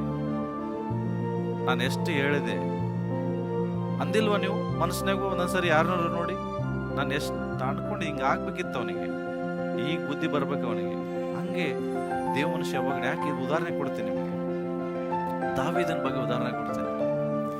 ದಾವೀದನು ಯಾವಾಗ ಗೋಲ್ಯಾತನನ್ನ ಸಾಯಿಸಿದ ಆವಾಗ ಆಟೋಮೆಟಿಕ್ ಆಗಿ ಅವನು ಫೇಮಸ್ ಆಗ್ಲಿಕ್ಕೆ ಬಂದ. ಆಟೋಮೆಟಿಕ್ ಎಲ್ಲರ ಮುಂದೆ ಅವನು ಫೇಮಸ್ ಆದ. ಆಗ ಈ ಎಲ್ಲ ಹೊಲಸು ಗುಣಗಳು ಯಾರಲ್ಲಿ ಬರಕ್ ಸ್ಟಾರ್ಟ್ ಆದವು? ಸೌಲನಲ್ಲಿ. ಹೊಟ್ಟೆಗಿಚ್ಚು, ಕಹಿತನ, ಕೋಪ, ಇವೆಲ್ಲ ಯಾರಲ್ಲಿ ಬಂತು? ಸ್ವಾರ್ಥ. ಈ 4 ಕಹಿತನ ಯಾರಲ್ಲಿ ಬಂತು? ಸೌಲನಲ್ಲಿ. ಬಂದ ತಕ್ಷಣ ಅವನೇನ್ ಮಾಡದ? ದಾವೀದನನ್ನ ದ್ವೇಷ ಮಾಡಕ್ಕೆ ಪ್ರಾರಂಭಿಸಿದ. ದಾವೀದನನ್ನ ದ್ವೇಷ ಮಾಡೋದಷ್ಟೇ ಹೋಗ್ರಿ, ಅವನನ್ನು ಸಾಯಿಸುವುದಕ್ಕಾಗಿ ಹೊಂಚಾಕದ, ಸಾಯಿಸುವುದಕ್ಕಾಗಿ ಆದೇಶ ಹೊರಡಿಸಿದ. ದಾವೀದ ಸೌಲನಿಂದ ತಪ್ಪಿಸಿಕೊಂಡು ಓಡೋದ. ಹಲೋ, ಅರ್ಥ ಆಯ್ತಾ? ಈಗ ದಾವೀದಿನ ಜಾಗದಲ್ಲಿ ನೀವಿರ್ಬೇಕೀಗ, ನಿಮ್ಮನ್ನು ಇಟ್ಟುಕೊಡ್ರಿ ಅಂತ ಹೇಳ್ತಾ ಇದ್ದೇನೆ ನಾನು. ಸೌಲ್ ಅವನನ್ನು ಸಾಯಿಸ್ಲಿಕ್ಕೆ ಪ್ರಯತ್ನ ಪಟ್ಟಿ ಅವನನ್ನು ಎಲ್ಲರೂ ಸೈನಿಕರಿಗೆ ಹೇಳ್ದ ಅವನನ್ನು ಸಾಯಿಸ್ರಿ ಅಂತ. ಆದ್ರೆ ದಾವೀದ ತಪ್ಪಿಸ್ಕೊಂಡು ಓಡಕ್ ಸ್ಟಾರ್ಟ್ ಮಾಡ್ದ. ಆದ್ರೆ ಒಂದು ದಿವಸ ಸೌಲನು ತಾನು ಮಾಡಿದ ಪಾಪಕ್ಕೆ ಅವನು ಸತ್ತೋದ. ಹೌದಾ? ಸತ್ತೋದ ಅಂದ್ರೆ ಒಬ್ಬ ಸಾಯಿಸಿದ. ಅವಾಗ ದಾವೀದಿಗೆ ಖುಷಿ ಆಗ್ತದೆ ಏನೋ ಅಂತ ಒಬ್ಬ ವ್ಯಕ್ತಿ ಬಂದು ಸಮಾಚಾರ ಹೇಳ್ತಾನೆ ಅವನಿಗೇನು, ನಿನ್ನನ್ನ ಹಿಂಸಿಸುವ ನಿನ್ನ ವಿರೋಧಿ ಸತ್ತೋದ, ನಾ ಸಾಯಿಸಿದೆ ಅಂದಾಗ ಅವ ತಿಳ್ಕೊಂಡ ದಾವೀದ ಬಹಳ ಖುಷಿ ಪಟ್ಟು ಇವನಿಗೆ ಅವಾರ್ಡ್ ಕೊಡ್ತಾನಂತ. ಬಟ್ ದಾವೀದ ಏನ್ ಮಾಡ್ದ? ತನ್ನ ಬಟ್ಟೆನ ಹರಿದುಕೊಂಡು ಅಳ್ತಾ ಇದ್ದ. ಯಾಕೆ? ಯಾರು ಸತ್ತಿದ್ದಕ್ಕೆ? ಸೌಲ. ಯಾರು ಸೌಲ? ಇದೇ ದಾವೀದನನ್ನ ವಿರೋಧ ಮಾಡಿದವನು, ಇದೇ ದಾವೀದಿಗೆ ವಿರೋಧವಾಗಿ ಸಾಯಿಸ್ಲಿಕ್ಕೆ ಪ್ರಯತ್ನ ಪಟ್ಟವನು, ಈತನಿಗೆ ವಿರೋಧವಾಗಿ ಹೊಂಚಾಕಿದವನು, ಇವನನ್ನು ದ್ವೇಷ ಮಾಡುವಂತ ವ್ಯಕ್ತಿ ಸತ್ತಾಗ ದಾವೀದ ಬಟ್ಟೆ ಹರ್ಕೊಂಡು ಅಳ್ತಾ, ಅಯ್ಯೋ ಅಭಿಷಿಕ್ತನ್ ಸತ್ತೋದ, ಅಯ್ಯೋ ಸೌಲನೇ ನಿನ್ನ ಕತ್ತಿಯಲ್ಲಿ, ಅಯ್ಯೋ ಸೌಲನೇ ಅಂತ ಗೋಳಾಡಿ ಅತ್ತ. ಸಂತೋಷ ಪಡ್ಲಿಲ್ಲ ರೀ. ಅದಕ್ಕೆ ದೇವರು ಹೇಳೋದು, ನಿರ್ಮಲ ಹೃದಯದವನು ದಾವೀದನ, ನನ್ನ ಹೃದಯಕ್ಕೆ ಒಬ್ಬ ಮನುಷ್ಯ. ಒಬ್ಬ ಶತ್ರು ಸತ್ತಾಗಲೂ ಅವನು ಕಣ್ಣೀರ್ ಹಾಕ್ತಾನೆ, ಯಾಕಂದ್ರೆ ಅವನೊಬ್ಬ ಅಭಿಷೇಕ್ತ. ಇವತ್ತು ನಾವಾಗ ಮಾಡ್ತೇವೆ ಪ್ರಿಯರೇ? ನಮ್ಮಲ್ಲಂತ ಹೃದಯ ಇದೆಯಾ? ಇನ್ನೂ ಒಳಗಡೆ ಅಷ್ಟು ಕಹಿತನ ಇಟ್ಟುಕೊಂಡ್ರೆ ದೇವರು ಎಲ್ಲಿ ಒಳ್ಳೇದ್ ಮಾಡ್ತಾನೆ. ಇವತ್ತು ಬೆಳಗಿನ ಜಾವ ದೇವರು ನಿಮ್ಮ ಸಂಗಡ ಮಾತಾಡ್ತಾ ಇದ್ದಾನೆ, ನಿನ್ನಲ್ಲಿರುವ ಎಲ್ಲ ಕಹಿತನವನ್ನು ಹೊರಗೆ ಹಾಕು. ನಿನಗೆ ಬಹಳ ಜನ ಮೋಸ ಮಾಡಿರ್ಬೋದು, ನಿಂಗೆ ಬಹಳ ಜನ ವಿರೋಧವಾಗಿ ಎದ್ದಿರ್ಬೋದು, ನಿನ್ನ ಬಗ್ಗೆ ಕೆಟ್ಟ ಕೆಟ್ಟ ಸಾಕ್ಷಿಗಳು ಹೇಳಿರ್ಬೋದು, ಅದನ್ನೇ ಹೇಳಿ ಅವ್ರನ್ನ ಮತ್ತೆ ದೂಷಿಸಬೇಡ. ಕ್ಷಮಿಸು. ನಿನ್ನ ಹೃದಯದಲ್ಲಿರೋ ಅವ್ರ ಬಗ್ಗೆ ಇರುವ ಎಲ್ಲ ನೆಗೆಟಿವ್ ಥಾಟ್ಸ್, ಕೈತನವನ್ನು ಹೊರಗಡೆ ಹಾಕು. ದೇವರು ನಿನ್ನ ಆಶೀರ್ವದಿಸ್ತಾರೆ. ಒಂದು ತಿಳ್ಕೊಡ್ರಿ, ಮನುಷ್ಯ ಏನ್ ಬಿತ್ತುತ್ತಾನೋ ಅದನ್ನು ಅವನು ಕೊಯ್ತಾನೆ. ನಾನು ಶುಕ್ರವಾರ ವಾಕ್ಯ ಹೇಳ್ತಾ ಇದ್ದೆ ಎದ್ರ ಬಗ್ಗೆ? ದೇವರ ಅನುಗ್ರಹ ಬಗ್ಗೆ. ದೇವರ ಅನುಗ್ರಹ ಅಂದ್ರೆ ದೇವರ ದಯೆ ಫ್ರೀ ಆಗಿ ಸಿಗುವಂಥದ್ದಲ್ಲ. ದೇವರ ದಯೆ ನೀನು ಪ್ರಾರ್ಥನೆ ಮಾಡುವಾಗಲೂ ಸಿಗುವಂಥದ್ದಲ್ಲ. ದೇವರ ದಯೆಯನ್ನ ಸಂಪಾದಿಸ್ಬೇಕಂತೆ. ದೇವರ ಅನುಗ್ರಹವನ್ನ ಕಾಪಾಡಿಕೊಳ್ಬೇಕು ಅಂದ್ರೆ ಪಡ್ಕೊಳ್ಬೇಕಂತೆ. ಹೆಂಗೆ ಪಡ್ಕೊಳ್ತೀರಿ? ನಿನ್ನ ಸ್ವಭಾವಗಳೇ ನಿನಗೆ ದೇವರ ದಯೆ ಸಿಗೋಂಗೆ ಮಾಡ್ತದೆ. ಬಹಳ ಜನರು ಉದಾಹರಣೆ ಕೊಟ್ಟೆ ನಾನು. ಮರಿಯಳ್ದು ಕೊಟ್ಟೆ, ನೋಹಣದ ಕೊಟ್ಟೆ, ರೂತ್ ಎಳ್ದು ಕೊಟ್ಟೆ, ಡ್ಯಾನಿಯಲ್ ಬಗ್ಗೆ ಕೊಟ್ಟೆ, ಯೋಸೆಫನ್ ಬಗ್ಗೆ ಉದಾಹರಣೆ ಕೊಟ್ಟೆ. ಹೌದಾ? ರೂತಳಿಗೆ ದೇವರ ದಯೆ ಸಿಕ್ಕಿದ್ಯಾಕೆ? ಅವಳು ಬೋವಜಿ ಕೇಳಿದ್ ಒಂದೇ, ಬೋವಜಿ ನನ್ನನ್ನೇನು ಯಾಕೆ ಕಟಾಕ್ಷಿಸ್ತೀಯ? ನನ್ನ ಮೇಲೆ ಯಾಕೆ ಇಷ್ಟು ದಯೆ ತೋರಿಸ್ತೀಯ? ಅವ್ನು ಹೇಳಿದ್ ಒಂದೇ, ಏನ್ ಗೊತ್ತಾ? ಮಗಳೇ, ನೀನು ಮಾಡಿದ ಉಪಕಾರವೇ ದೇವರು ನಿನಗೆ ಕೊಡ್ತಾ ಇರೋ ಪ್ರತಿಫಲ. ಏನು ಉಪಕಾರ ಮಾಡಿಲ್ಲ ಅವಳು? ಯಾರಿಗೂ ಬೇಡವಾದಂತ ನವಮಿ, ಮಾರ ಆದಂತ ನವಮಿ, ಎಲ್ಲರೂ ಕೈ ಬಿಡಲ್ಪಟ್ಟಂತ ನವಮಿಯ ಕೈ ಹಿಡಿದ್ಲು. ರೂತಳಿಗೆ ಯಾವ ಲಾಭ ಇಲ್ಲ, ₹1 ಲಾಭ ಇಲ್ಲ ನವಮಿಯಿಂದ ಈಗ. ಆದ್ರೆ ಅಂತ ಒಂದು ಗತಿಗೆಟ್ಟ ಸ್ತ್ರೀಗೆ ಇವಳು ಸಹಾಯಕಳಾಗಿ ನಿಂತು ಅವಳಿಗೆ ಉಪಕಾರ ಮಾಡ್ತಾಳೆ. ಇವಳು ಮಾಡಿದ ಉಪಕಾರವೇ ದೇವರ ದಯೆ ಒಳಗೆ ಸಿಗುವಂಗೆ ಮಾಡ್ತು. ಅನ್ಯ ಸ್ತ್ರೀ, ಅನ್ಯ ವಂಶದವಳು, ಇಸ್ರಾಯೇಲ್ ಕುಲದವಳಲ್ಲ, ದೇವರಿಗೆ ಸಂಬಂಧ ಪಡುವಂತ ವ್ಯಕ್ತಿ ಅಲ್ಲ. ಆದ್ರೆ ದೇವರು ಅವಳ ಗುಣ, ಅವಳ ಸ್ವಭಾವವನ್ನು ನೋಡಿ ದಾವೀದ ವಂಶವೇ ಅವಳ ಸಂತತಿಯಲ್ಲಿ ಬರುವಂಗೆ ದೇವರು ಮಾಡಿದ್ರು. ಕಡೆದಾಗ ಯೇಸು ಕ್ರಿಸ್ತರು ಅಲ್ಲೇ ಬರುವಂಗೆ ಮಾಡಿದ್ರೆ ತಿಳ್ಕೊಡ್ರಿ, ನಿನ್ನ ಸ್ವಭಾವಗಳು, ನಿನ್ನಲ್ಲಿರುವಂತ ಪಾಸಿಟಿವ್ನೆಸ್ ದೇವರ ದಯೆನಿಗೆ ಸಿಗುವಂಗೆ ಮಾಡ್ತದೆ. ಬಟ್ ನಿನ್ನಲ್ಲಿರುವ ನೆಗೆಟಿವ್ ಏನ್ ತರ್ತದೆ ನಿನಗೆ? ಒಂದ್ ತಿಳ್ಕೊಡ್ರಿ, ನಿನ್ನಲ್ಲಿರುವ ಕಹಿತನ ಇನ್ನೊಬ್ಬರು ಸುಟ್ಟಾಕುವುದಿಲ್ಲ, ನಿನ್ನ ಸುಡ್ತದೆ. ನಿನ್ನಲ್ಲಿರುವ ಕೋಪ ಇನ್ನೊಬ್ಬರನ್ನು ಸುಡುವುದಿಲ್ಲ, ನಿನ್ನೆ ಸುಡುತ್ತೆ. ನಿನ್ನಲ್ಲಿರುವ ಕುಯುಕ್ತಿ, ನೀ ತಿಳ್ಕೊಂಡಿರ್ಬೋದು ನೀನ್ ಕುಯುಕ್ತಿ ಮಾಡಿ ಇನ್ನೊಬ್ಬರನ್ನು ಸಾಯಿಸ್ತೀಯ ಅಂತ. ನೋ, ನಿನ್ನ ಕುಯುಕ್ತಿ ನೀನೇ ಸತ್ತೋಗ್ತೀಯ. ಬಹಳ ಜನ ಕುಯುಕ್ತಿ ಪಟ್ಟು ಇವನನ್ನ ಹಿಡಿದು ಕೊಡೋಣ, ಅವನನ್ನ ಹಿಡಿದು ಕೊಡೋಣ, ಡ್ಯಾನಿಯಲ್ ಅನ್ನ ಹಿಡಿದು ಕೊಡಬೇಕಂತ ಎಷ್ಟು ಜನ ಕುಯುಕ್ತಿ ಮಾಡಿದ್ರಿ? ಕುಯುಕ್ತಿ ಮಾಡಿ ಹೆಂಗಾರು ಮಾಡಿ ಅವನನ್ನು ಸಿಂಹದ ಗವಿಲ್ ಹಾಕಿ ಸಾಯಿಸೋಣ ಅಂದ್ರು. ಆದ್ರೆ ಯಾರು ಕುಯುಕ್ತಿ ಮಾಡಿದರೋ ಅವರೇ ಸಿಂಹದ ಗವಿಯಲ್ಲಿ ಸತ್ರು. ಅರ್ಥ ಏನು? ನೀನು ಯಾರಿಗೋಸ್ಕರ ಗುಂಡಿ ತೋಡ್ತಾ ಇದೀಯಲ್ಲ, ಅದು ಅವ್ರ ಬೀಳಕ್ಕಲ್ಲ, ಒಂದು ದಿನ ನೀನೇ ಅದ್ರಲ್ಲಿ ಬೀಳ್ತೀಯ. ಅದಕ್ಕೋಸ್ಕರ ಈ ಕುಯುಕ್ತಿ ಮಾಡೋದನ್ನ ನಿಲ್ಲಿಸ್ರಿ. ಇನ್ನೊಬ್ಬರಿಗೆ ವಿರೋಧವಾಗಿ ಹೊಂಚಾಕೋದನ್ನ ನಿಲ್ಲಿಸ್ರಿ. ಇನ್ನೊಬ್ಬರ ಬಗ್ಗೆ ಕೈತನ ಇಟ್ಟುಕೊಂಡಿದ್ದನ್ನು ಹೊರಗಾಕ್ರಿ. ಇನ್ನೊಬ್ಬರ ಮೇಲೆ ಕೋಪ ಇದನ್ನು ತೆಗೆದಾಕ್ರಿ. ದೇವರು ನಿನಗೆ ಹೊಸ ಆಶೀರ್ವಾದದಿಂದ ಅದನ್ನು ತುಂಬಿಸ್ತಾನೆ. ಯಾವಾಗ ಇವನ್ನೆಲ್ಲ ಖಾಲಿ ಮಾಡ್ತಿ, ಆಗ ದೇವರು ನಿನಗೆ ಬೇಕಾಗಿದ್ದೆಲ್ಲವನ್ನು ತುಂಬಿಸ್ತಾನೆ. ಕೀರ್ತನೆ ತೆಗೆಯೋಣ 103:5 ವಚನ ಓದ್ರಿ. ಕೀರ್ತನೆ 103:5 ಓದ್ರಿ. ಶ್ರೇಷ್ಠ ವರಗಳಿಂದ ಎಷ್ಟು ಜನರಿಗೆ ನಿಮ್ಮ ಆಸೆ ಪೂರ್ತಿಗೊಳಿಸ್ಬೇಕು? ನಿಮ್ಗೆಲ್ಲ ಆಸೆ ಇದೆಯಲ್ಲ, ಎಷ್ಟು ಜನರಿಗೆ ನಿಮ್ಮ ಆಸೆ ಪೂರ್ತಿಗೊಳಿಸ್ಬೇಕು ಹೇಳ್ರಿ? ನಿಮ್ಮ ಆಸೆಗಳು ನೆರವೇರ್ಬೇಕಾ? ದೇವರ ವಾಕ್ಯ ಹೇಳ ಹಾಗಾದ್ರೆ ಇವು ಎಲ್ಲವನ್ನ ಖಾಲಿ ಮಾಡ್ರಿ, ನಿನ್ನ ಹೃದಯವನ್ನ ನಿರ್ಮಲ ಮಾಡಿ. ಶ್ರೇಷ್ಠ ವರಗಳಿಂದ, ಸಾಮಾನ್ಯ ವರಗಳಿಂದ ಅಲ್ಲ, ಶ್ರೇಷ್ಠ. ನಿನಗೊಂದು ಕಾರ್ ಬೇಕು, ನಿನ್ನ ಆಸೆ, ಅರ್ಥ ಆಯ್ತಾ? ಇದು ನಿಮ್ಮ ಆಸೆ, ನಿನಗೊಂದು ಕಾರ್ ಬೇಕು. ಆದ್ರೆ ದೇವರು ಶ್ರೇಷ್ಠ ಕಾರನ್ನೇ ಕೊಡ್ತಾರೆ, ಅರ್ಥ ಆಯ್ತಾ? ನಿನಗೊಂದು ಮನೆ ಬೇಕು, ಹಲೋ, ಇದು ನಿಮ್ಮ ಆಸೆ. ಆದ್ರೆ ದೇವರು ಶ್ರೇಷ್ಠವಾದ ಮನೆಯನ್ನು ಕೊಡ್ತಾರೆ. ಹಲೋ, ನಿಮಗೆ ನಂಬಿಕೆ ಇದ್ರೆ ಆಮೇಲೆ ಹೇಳ್ರಿ, ಇಲ್ಲ ನಿಮಗೆ ಸಿಗೋದು ಹಂಗೆ ಸಿಗ್ತದೆ. ಅರ್ಥ ಆಗ್ತಾ ಇದೆಯಾ? ನಿಮಗೆ ಆರೋಗ್ಯ ಬೇಕು, ಆಸೆನಾ? ಶ್ರೇಷ್ಠವಾದ ಆರೋಗ್ಯ ದೇವರು ಕೊಡ್ತಾರೆ. ಯಾವಾಗ? ಕಲ್ಮಶಗಳನ್ನ ತೆಗೆದಾಕ್ರಿ. ಏನ್ ಮಾಡ್ರಿ? ಹಾಗಾದ್ರೆ ಫಸ್ಟ್ ಏನ್ ಮಾಡ್ಬೇಕು ತಿಳ್ಕೊಡ್ರಿ. Last, replace negative thoughts with positive ones. ಹೆಂಗೆ? ಎವ್ರಿ ಡೇ ಎದ್ದ ತಕ್ಷಣ ಏನ್ ಮಾಡ್ಬೇಕು ಪಾಸ್ಟ್ರೆ? ಎಲ್ಲ ಬರ್ತಾವೆ, ಅದನ್ನ ಬಿಟ್ಟು ಏನ್ ಮಾಡ್ರಿ ಅಂದ್ರೆ ವಾಕ್ಯ ತೆಗಿಯೋಣ. ಫಿಲಿಪ್ಪಿ 4:8 ಮಾಡ್ರಿ. ದಿನ ಏನನ್ನ ಆಲೋಚನೆ ಮಾಡ್ಬೇಕಂತ ಹೇಳ್ತದೆ, ಇದನ್ನೇ ಆಲೋಚನೆ ಮಾಡ್ಬೇಕು ಎವ್ರಿ ಡೇ, ಬೇರೆ ಏನು ಮಾಡಬೇಡ್ರಿ. ಹಾ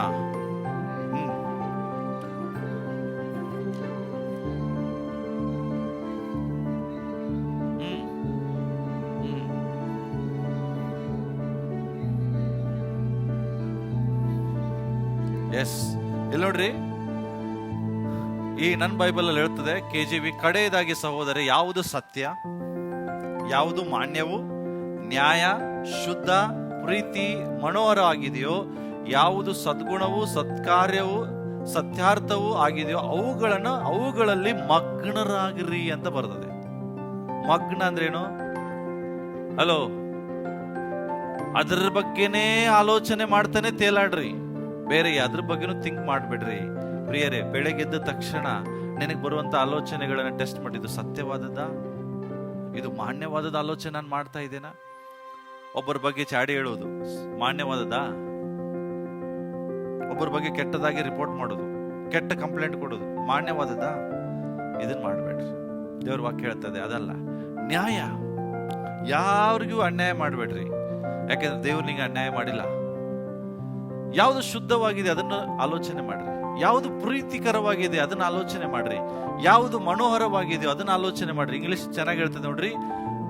finally my dear brothers and sisters, one final thing, fix your thoughts. Fix your thoughts, ನಿನ್ನ ಆಲೋಚನೆಗಳನ್ನ ಫಿಕ್ಸ್ ಮಾಡ್ಕೊ. ಎದ್ರ ಮೇಲೆ? On what is true, what is honourable, right, pure, lovely, admirable. Think about the things that are excellent and worthy of praise. ಇವುಗಳ ಬಗ್ಗೆನೇ ಆಲೋಚನೆ ಮಾಡ್ರಿ ಹೊರತು ಯಾವ ಕೆಟ್ಟ ಬಗ್ಗೆ ಮುಂದೆ ಆಲೋಚನೆ ಮಾಡಿ. ಬೆಳಗ್ಗೆ ಎದ್ದ ತಕ್ಷಣ ನೆಗೆಟಿವ್ ಥಾಟ್ಸ್ ಬರ್ತದೆ. ಅವ ಹಂಗೆ ಮಾಡದ, ಅವಳು ಹಂಗೆ ಮಾಡೋದು, ಅವ್ರು ಹಂಗೆ, ಅವ್ರು ಹಿಂಗೆ. ನೋ, ಏನೇ ಬರಲಿ, ಬೆಳಗ್ಗೆ ಎದ್ದ ತಕ್ಷಣ ಇವುಗಳ ಆಲೋಚನೆ ಮಾಡ್ರಿ. ದೇವರೇ, ಯಾವುದು ಸತ್ಯವಾಗಿದೆ, ಮಾನ್ಯವಾಗಿದೆ, ನ್ಯಾಯವಾಗಿದೆ, ಶುದ್ಧವಾಗಿದೆ, ಪ್ರೀತಿಕ, ಈ ರೀತಿಯಾಗಿ ನೀವು ಇದ್ರ ಬಗ್ಗೆ ಆಲೋಚನೆ ಮಾಡ್ತಾ ಇರಿ ಪ್ರಿಯರೇ. ಖಂಡಿತವಾಗಿ ಹೇಳ್ತಾನೆ, ನಿನ್ನ ಮನಸ್ಸು, ನಿನ್ನ ಹೃದಯ ಫುಲ್ ಪಾಸಿಟಿವ್ ಇಂದ ತುಂಬುತ್ತದೆ, ಅಂದ್ರೆ ಸಕಾರಾತ್ಮಕವಾದದ್ದು ತುಂಬುತ್ತದೆ. ಅವಾಗ ನಿನಗೆ ಕಹಿತನ, ಇನ್ನೊಬ್ಬರು ನೋಡುವ ಕೋಪ, ಅಸೂಯೆ, ಸ್ವಾರ್ಥ ಇವ್ಯಾವುದು ಬರುವುದಿಲ್ಲ. ಅವಾಗ ದೇವರು ನಿನ್ನ ಆಸೆಗಳನ್ನ ಶ್ರೇಷ್ಠ ವರಗಳಿಂದ ಆಸೆ ಪೂರ್ತಿಗೊಳಿಸುತ್ತಾನೆ. ಹತ್ತಿಗೆ ಬರುವಂತೆ ಯೌವನವನ್ನ ದೇವರು ತಿರುಗಿ ನಿನಗೆ ವರ ಮಾಡ್ತಾನೆ. ಬಟ್ ತಿಳ್ಕೊಡ್ರಿ, ಹದ್ದಿಗೆ ಬರುವಂತ ಯೌವನದ ಬಗ್ಗೆ ಯಾಕೆ ಹೇಳಿದೆ ಗೊತ್ತಾ ನಿಮಗೆ? ನಾನೊಬ್ಬ ವ್ಯಕ್ತಿಗೆ ನಾನು ಭೇಟಿಯಾಗಿದ್ದೆ, ಲಾಸ್ಟ್ ಟೈಮ್ ಫೋಟೋ ತೋರಿಸಿದೆ. 85 years old. ಎಷ್ಟು? 85 ವರ್ಷ ಓಲ್ಡ್. ಅವ್ರ ಮುಖದ ಸ್ಕಿನ್ ಫೋಲ್ಡ್ ಆಗಿಲ್ಲ. ಅಂದ್ರೇನು? ಮುಖದಲ್ಲಿ ಇರುವಂತ ಚರ್ಮ ನೆರಿಗಿಲ್ಲ, ಫುಲ್ ಸಾಫ್ಟ್ ಇದೆ. ಏನು ಅಂದ್ರೆ ಈ ಮಕ್ಕಳದ ಮುಖ ಹೆಂಗಿರ್ತದಲ್ಲ, ನೇರಿಗಿಲ್ಲದ ಮುಖ. ಅವ್ರಿಗೆ ಕೇಳಿದ್ ಒಂದೇ, ವಾಟ್ ಈಸ್ ಯುವರ್ ಸೀಕ್ರೆಟ್, ಇದ್ರ ರಹಸ್ಯ ಏನು? ಅವ್ರು ಹೇಳಿದ್ ಒಂದೇ, ಎವ್ರಿ ಡೇ ನಾನು ಸಂತೋಷವಾಗಿರ್ತೇನಂತೆ. Every day ಸಂತೋಷದಾಗಿರ್ತೇನೆ. ಪ್ರತಿದಿನ ಎವ್ರಿ ಡೇ ಇದ್ದ ತಕ್ಷಣ ಸಂತೋಷ ಬಿಟ್ಬಿಟ್ರೆ ಬೇರೆ ಏನು ಮಾತಾಡುದಿಲ್ಲ ಅಂತೆ. ಎವ್ರಿ ಡೇ ದೇವರನ್ನ ಸ್ತುತಿಸ್ತಾ ಆರಾಧನೆ ಮಾಡ್ತಾರಂತೆ. ಸಂತೋಷವಾಗಿ ದೇವರನ್ನ ಆರಾಧನೆ ಮಾಡ್ತಾರಂತೆ, ಸಂತೋಷವಾಗಿರ್ಲಿಕ್ಕೆ ಪ್ರಯತ್ನ ಪಡ್ತಾರಂತೆ. ಮೂರನೇ ವಿಷಯ ಏನಂದ್ರೆ, ಯಾರ ಬಗ್ಗೆನೂ ಚಾಡಿ ಹೇಳುದಿಲ್ಲ ಅಂತ. ಲೈಫಲ್ಲಿ ಚಾಡಿ ಹೇಳುದಿಲ್ಲ ಅಂತ. ಒಬ್ಬರ ಬಗ್ಗೆ ಒಬ್ಬರಿಗೂ ಚಾಡಿ ಹೇಳಿಲ್ಲ ನಾನು. ಸೀಕ್ರೆಟ್. ಮತ್ತೆ ಫೋರ್ತ್, ಎಂಥದೇ ಪರಿಸ್ಥಿತಿ ಬಂದರೂ ನಗುವುದನ್ನು ನಿಲ್ಲಿಸೋದಿಲ್ಲ. ನಿಮ್ಗೆ ಗೊತ್ತಾ, ನಗು ನಿನ್ನ ಲೈಫಲ್ಲಿ ಎಷ್ಟು ಆರೋಗ್ಯವನ್ನು ಉಂಟು ಮಾಡ್ತದೆ.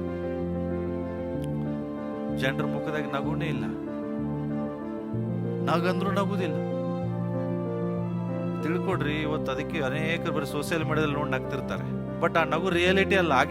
ಆಗಷ್ಟೇ ನಗುತ್ತದೆ, ಆಮೇಲೆ ಅದು ಮತ್ ಚಿಂತೆ, ಅಯ್ಯೋ ಏನಪ್ಪ ನನ್ನ ಲೈಫ್. ಆಗ ನಗ್ತಿರ್ತಾರೆ, ಮೊಬೈಲ್ ಬಂದಂತ ಮತ್ತೆ ಚಿಂತೆ, ಅಯ್ಯೋ ನನ್ನ ಭವಿಷ್ಯ ಹೆಂಗೆ. ತಿಳ್ಕೊಡ್ರಿ, ನಿನ್ನಗೆ ಆಯುಷ್ಯ ಹದ್ದಿಗೆ ಬರುವಾಗೆ ನಿನಗೆ ಬರಬೇಕಾ?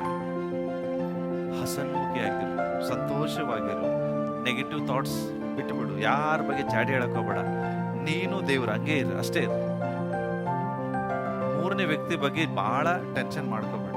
ನೀನು ನಿನ್ ದೇವ್ರು ತಿಳ್ಕೊಡ್ರೆ, ಆ ಮನುಷ್ಯನ 100% ಬರೆದು ಕೊಡ್ತೇನೆ, ಇನ್ನೂ 20 ವರ್ಷ ಬದುಕ್ತಾನ. ದೇವ್ರೇನು ಹೇಳಿದಾರಲ್ಲ, ಪೂರ್ಣ ಆಯುಷ್ಯ 120 ವರ್ಷ ಬದುಕಿ ಸಾಯ್ತು ಹೋಗ್ತಾರ ಅವ್ರು, ಗ್ಯಾರಂಟಿ. ಯಾಕೆ ಅವ್ರು ಹೇಳೋದೇನೋ, ನಾನು ಯಾವಾಗೂ ಸಂತೋಷವಾಗಿರ್ತೇನೆ, ನಾನು ಯಾರ ಬಗ್ಗೆ ಚಾಡಿ ಹೇಳೋದಿಲ್ಲ, ಎವ್ರಿ ಟೈಮ್ ದೇವ್ರನ್ನ ಆರಾಧನೆ ಮಾಡ್ತೇನೆ, ನಗ್ತಾ ಇರ್ತೇನೆ. ಇದೇ ಒಳ್ಳೆ ಆರೋಗ್ಯ ಮನುಷ್ಯ. ಇದು ಬಿಡ್ತೀರಿ, ಚಿಂತೆ ಮಾಡಕ್ ಚಾಲು ಮಾಡ್ತೀರಿ, 108 ರೋಗಗಳನ್ನು ಶರೀರದಲ್ಲಿ ಹಾಕೊಂಬಂದು ಪಾಸ್ಟ್ರೇ ಪ್ರಾರ್ಥನೆ ಮಾಡ್ರಿ, ಅಲ್ಲಿ ನೋತಾ ಇದೆ, ಇಲ್ಲಿ ನೋತಾ ಇದೆ, ಹೋಗುದೇ ಇಲ್ಲ. ಅದೇ ನಾನು ಹೇಳ್ತೇನೆ, ಎಲ್ಲಾ ಕಡೆ ನೋವು ಚಾಲು ಆಗ್ತದೆ, ಮೊದಲು ಅದನ್ನ ತೆಗಿರಿ. ಅದನ್ನ ತೆಗೆದ್ರೆ ಎಲ್ಲಾ ನೋವು ಹೊರಟೋಗ್ತದೆ. ಅರ್ಥ ಆಯ್ತಾ? ಎಸ್, ಎದ್ದು ನಿಂತ್ಕೊಂಡು ಪ್ರಾರ್ಥನೆ ಮಾಡ.